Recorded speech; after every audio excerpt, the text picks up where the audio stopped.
Lionel মেসির career নিয়ে আর্জেন্টিনায় দুটি প্রধান প্রশ্ন সবসময় আলোচনায় থাকে। কবে অবসর নেবেন এবং 2026 বিশ্বকাপে কি খেলবেন? মেসি নিজেই জানিয়েছেন 2026 বিশ্বকাপের খেলা নিয়ে আর্জেন্টিনায় তার সামনে সবচেয়ে বেশি প্রশ্ন আসে। ইতালিয়ান সাংবাদিক ফ্যাব্রিও রোমানোকে দেওয়া এক সাক্ষাৎকারে মেসি বলেন, আমি জানি না 2026 বিশ্বকাপে খেলবো কিনা। আমি বর্তমানে ভালোভাবে এই বছর শেষ করতে চাই, এরপর পরবর্তী মৌসুমের জন্য প্রস্তুতি নিতে চাই।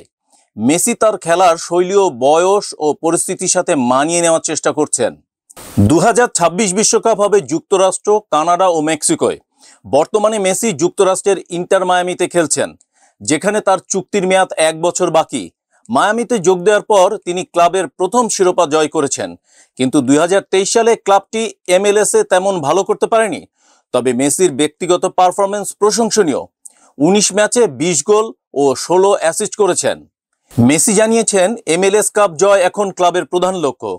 ক্লাব বড় করতে চাইলে শিরোপা জিততে হবে। আমরা আর ভুল করতে চাই না। প্লে অফে এগুলো হতে পারে না। শক্তিশালী প্রতিপক্ষ থাকলেও আমরা নিজেদের প্রস্তুত রাখতে চাই, বলেন মেসি।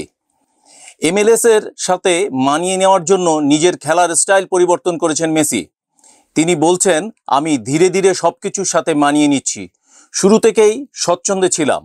মেসির নেতৃত্বে ইন্টার মায়ামি প্লে অফে যাত্রা শুরু করেছে এবং তিনি ভবিষ্যতে আরও সাফল্যের আশা করছেন।